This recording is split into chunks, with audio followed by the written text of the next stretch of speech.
Hello बच्चों, कैसे हैं आप? उम्मीद करती हूँ आप बढ़िया और एकदम मज़े में होंगे। बच्चों, आज के अध्याय में हम विशेषण के बारे में पढ़ेंगे।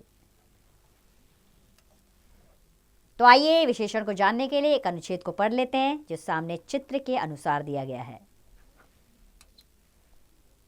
अनुच्छेद ऐसे है कि एक छोटे से गांव में पंडित सदानंद रहते थे। वे बहुत सदाचारी थे। उनका पुत्र सेवकराम बहुत ही चंचल और नटखट था। पंडित जी की अभिलाषा थी कि उनका पुत्र होनहार, परोपकारी, परिश्रमी और दयालु बने। एक दिन उनके बेटे ने उनकी सारी इच्छाएं पूरी की। तो बच्चों, इस अनुच्छेद में जो शब्द आए हैं, कौन से? छोटे से, सदाचारी, चंचल, नटखट, होनहार, परोपकारी, परिश्रमी, दयालु और सारी। ये शब्द अपने साथ आए संज्ञा तथा सर्वनाम शब्दों की विशेषता या गुण बता रहे हैं। अतः ये विशेषण शब्द हैं। अर्थात संज्ञा या सर्वनाम की विशेषता बताने वाले शब्दों को विशेषण कहते हैं। चलिए जाने विशेषण के भेद। उससे पहले एक याद रखने वाली बात यह है कि विशेषण जिनकी विशेषता बताते हैं उन्हें विशेष्य कहते हैं। चलिए अब बढ़ते हैं विशेषण के भेद की ओर। विशेषण के 4 भेद होते हैं: गुणवाचक विशेषण, संख्यावाचक विशेषण, परिमाणवाचक विशेषण, सार्वनामिक या संकेतवाचक विशेषण। आइए एक एक करके इनको विस्तार पूर्वक जानें। सबसे पहले पढ़ेंगे हम गुणवाचक विशेषण के विषय में। जो विशेषण शब्द संज्ञा या सर्वनाम शब्दों के गुण, दोष, स्थिति, आकार, रंग आदि की विषय में बताते हैं उन्हें गुणवाचक विशेषण कहते हैं। जैसे भूरी बिल्ली दूध पी गई, दानवीर कर्ण का नाम कौन नहीं जानता है। तो इन वाक्यों में भूरी और दानवीर शब्दों से क्रमशः बिल्ली और कर्ण की विशेषता प्रकट हो रही है। अतः ये सब गुणवाचक विशेषण है। आइए कुछ अन्य गुणवाचक विशेषण जान लें जो इस प्रकार है। जैसे गुण के लिए शब्दों का प्रयोग होता है सुंदर, मीठा, अच्छा, सच्चा, परिश्रमी आदि। दोष के लिए शब्द आते हैं दुष्ट, बुरा, अशिष्ट, अभिमानी। आकार के लिए शब्द आते हैं चौड़ा, गोल, लंबा, चौकोर। स्थिति के लिए शब्द आते हैं अगला, बाहरी, भीतरी, पिछला, ऊपरी आदि। काल के लिए शब्दों का प्रयोग होता है नया, पुराना, दैनिक, वार्षिक। अवस्था के लिए शब्द आते हैं गीला, सूखा, ठंडा, गरम, तरल आदि। रंग के लिए शब्द आते हैं नीला, पीला, हरा, गुलाबी, काला आदि। दूसरा विशेषण है हमारा बच्चों संख्यावाचक विशेषण। जो विशेषण शब्द संज्ञा या सर्वनाम शब्दों की संख्या का बोध कराते हैं उन्हें संख्यावाचक विशेषण कहते हैं। जैसे 5 लड़के खेल रहे हैं, मंच पर कुछ कवि बैठे हैं।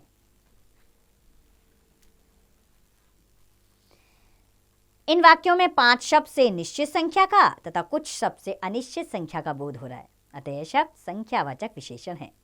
संख्यावाचक विशेषण 2 प्रकार के होते हैं: निश्चित संख्यावाचक विशेषण और अनिश्चित संख्यावाचक विशेषण। सबसे पहले जानेंगे निश्चित संख्यावाचक विशेषण। अर्थात जो विशेषण शब्द किसी निश्चित संख्या का बोध कराते हैं वे निश्चित संख्यावाचक विशेषण कहलाते हैं। जैसे 20 रुपये, 5 लड़कियां, दूसरा पाठ आदि। दूसरा आता है अनिश्चित संख्यावाचक विशेषण। जो विशेषण शब्द किसी निश्चित संख्या का बोध नहीं कराते वे अनिश्चित संख्यावाचक विशेषण कहलाते हैं। जैसे अनेक लोग, सब लड़के, बहुत से बच्चे आदि। तीसरा विशेषण है हमारा परिमाणवाचक विशेषण। अर्थात जो विशेषण शब्द संज्ञा या सर्वनाम शब्दों की मात्रा या परिमाण का बोध कराते हैं उन्हें परिमाणवाचक विशेषण कहते हैं। जैसे कंचन आधा लीटर तेल लाई, दाल में थोड़ा घी और डालो। इन वाक्यों में आधा लीटर शब्द से निश्चित परिमाण का तथा थोड़ा शब्द से अनिश्चित परिमाण का बोध हो रहा है। अतः शब्द परिमाणवाचक विशेषण है। परिमाणवाचक विशेषण भी 2 प्रकार के होते हैं। पहला है निश्चित परिमाणवाचक विशेषण, दूसरा अनिश्चित परिमाणवाचक विशेषण। आइए इन्हें भी थोड़ा थोड़ा इनकी जानकारी ले लेते हैं। पहले जानेंगे निश्चित परिमाणवाचक विशेषण के विषय में। जो विशेषण शब्द किसी निश्चित परिमाण का बोध कराते हैं वे निश्चित परिमाणवाचक विशेषण कहलाते हैं। जैसे 3 मीटर कपड़ा, 4 लीटर दूध, 5 किलो अनार आदि। दूसरा है अनिश्चित परिमाणवाचक विशेषण। अर्थात जो विशेषण शब्द किसी निश्चित परिमाण का बोध नहीं कराते वे अनिश्चित परिमाणवाचक विशेषण कहलाते हैं। जैसे थोड़ा सा आटा, कम चीनी, अधिक पानी आदि। चौथा आता है हमारा सार्वनामिक या संकेतवाचक विशेषण। बच्चों, जो सर्वनाम शब्द संज्ञा से पहले आकर उनकी विशेषता बताते हैं उन्हें सार्वनामिक या संकेतवाचक विशेषण कहते हैं। जैसे यह विद्यालय मेरा है, वह गाय चर रही है। तो इन वाक्यों में यह और वह शब्द क्रमशः विद्यालय और गाय की विशेषता बता रहे हैं, जो संज्ञा शब्द है। अतः यह शब्द सार्वनामिक या संकेतवाचक विशेषण है। आइए अब सर्वनाम तथा सार्वनामिक विशेषण में अंतर जान लें।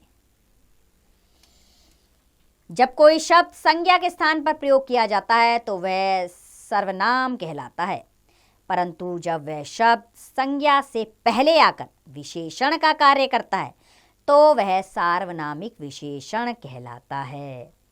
जैसे कि सर्वनाम है, वह पढ़ रहा है, वह सर्वनाम।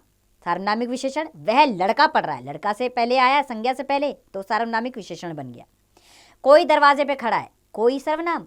कोई आदमी दरवाजे पे खड़ा है, आदमी से पहले कोई आया, तो ये सार्वनामिक विशेषण कोई शब्द बन गया। वे खेल रहे हैं, वे सर्वनाम। वे लड़कियां खेल रही हैं, तो वे सार्वनामिक विशेषण बना यहां। अब हम पढ़ेंगे प्रविशेषण के बारे में। जो शब्द विशेषण शब्दों की विशेषता बताते हैं उन्हें प्रविशेषण कहते हैं। जैसे रोहन बहुत अच्छा लड़का है, इसमें बहुत प्रविशेषण है और अच्छा विशेषण है। मैंने बड़ा मोटा गन्ना खाया, इसमें बड़ा प्रविशेषण और मोटा विशेषण। तुम्हारी साड़ी का रंग गहरा लाल है, इसमें गहरा प्रविशेषण और लाल विशेषण है। चलिए अब विशेषण की अवस्थाएं पढ़ लेते हैं।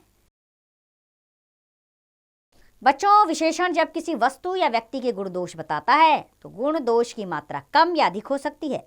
इस आधार पर विशेषण की 3 अवस्थाएं होती हैं। पहला मूलावस्था, दूसरा उत्तरावस्था और तीसरा उत्तमावस्था। पहला है मूलावस्था।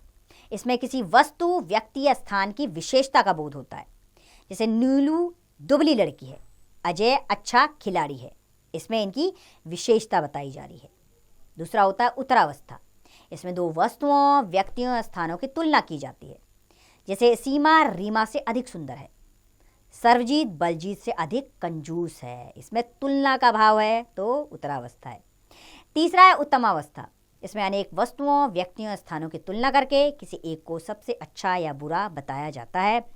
जैसे सभी वन्य पशुओं में चीता सबसे तेज दौड़ता है, सौदामिनी कॉलेज की सर्वश्रेष्ठ गायिका है, इसमें तुलना की जा रही है बहुत सारी वस्तुओं, व्यक्तियों, स्थानों की। आइए आप कुछ विशेषण शब्दों की अवस्थाएं जान लें, जो इस प्रकार है।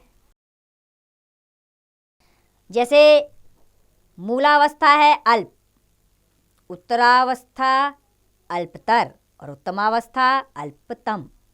लघु लघुत्तर लघुत्तम, निकट निकटतर निकटतम, दृढ़ दृढ़तर दृढ़तम, अधिक अधिकतर अधिकतम, कठिन कठिनतर कठिनतम, सुंदर सुंदरतर सुंदरतम, गुरु गुरुतर गुरुतम, महान महानतर महानतम, श्रेष्ठ श्रेष्ठतर श्रेष्ठतम, मृदु मृदुतर मृदुतम, न्यून न्यूनतर न्यूनतम।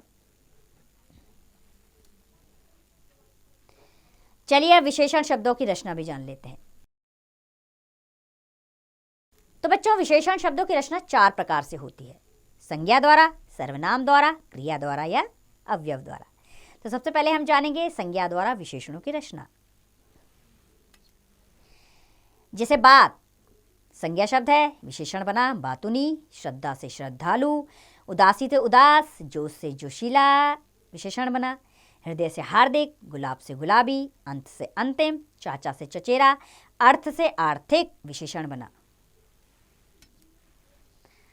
इसी तरह बुद्धि से बुद्धिमान विशेषण बना, पुष्प से पुष्पित, विश्व से विशैला, इतिहास से ऐतिहासिक, प्यार से प्यारा, ग्राम से ग्रामीण, धन से धनवान बना, जयपुर से जयपुरिया, झगड़ा से झगड़ालू बना। चमक से चमकीला, प्रदेश से प्रादेशिक, मूल्य से मूल्यवान, गुण से गुणवान, सुख से सुखी, साहित्य से साहित्यिक, पुत्र से पुत्रवती, विकास से विकसित बना, आत्मा से आत्मीय, अपमान से अपमानित, रंग से रंगीला बना, प्रमाण से प्रमाणिक, फूफा से फुफेरा बना, स्वर्ण से स्वर्णिम, श्री से श्रीमान बना, धन से धनी बना, मान से माननीय बना, भारत से भारतीय बना।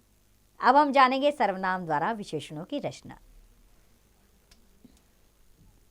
जैसे कि तुम एक सर्वनाम शब्द है, इसे विशेषण बनेगा तुम्हारा, कौन से कैसा बनेगा, वह से वैसा, मैं से मेरा, यह से ऐसा विशेषण बनेगा और जो से जैसा है। तीसरा है क्रिया द्वारा विशेषणों की रचना। बच्चों, पढ़ना से पढ़ाकू बना। पढ़ना एक क्रिया है, इससे विशेषण बनेगा पढ़ाकू। बेचना से बिकाऊ, लड़ना से लड़ाकू, भागना से भगोड़ा। इसी तरह कमाना से कमाऊ बनेगा, खाना से खाऊ, अड़ना से अड़ियल, पालना से पालतू बनेगा। चौथे नंबर पे आता है अवयव द्वारा विशेषणों की रचना। जैसे बाहर से बना बाहरी, ऊपर से ऊपरी, आगे से अगला, पीछे से पिछला, भीतर से भीतरी बना, नीचे से निचला बना। आइए आपके अभ्यास के लिए इसे एक बार दोहरा लेते हैं। संज्ञा या सर्वनाम की विशेषता बताने वाले शब्दों को विशेषण कहते हैं। विशेषण के 4 भेद होते हैं: गुणवाचक विशेषण, संख्यावाचक विशेषण, परिमाणवाचक विशेषण और सार्वनामिक या संकेतवाचक विशेषण। जो शब्द विशेषण शब्दों की विशेषता बताते हैं उन्हें प्रविशेषण कहते हैं। विशेषण की 3 अवस्थाएं होती हैं: मूलावस्था, उत्तरावस्था और उत्तमावस्था। विशेषण शब्दों की रचना 4 प्रकार से की जाती है: संज्ञा द्वारा, सर्वनाम द्वारा, क्रिया द्वारा और अवयव द्वारा। तो उम्मीद करती हूँ बच्चों आपको यह अध्याय अच्छे से समझ आया होगा। आपने जाना होगा विशेषण किसे कहते हैं और उनकी कौन कौन सी अवस्थाएं हैं, भेद क्या हैं और उनकी रचनाएं कैसे की जाती हैं। अब इसका अभ्यास करें, स्वयं कीजिए।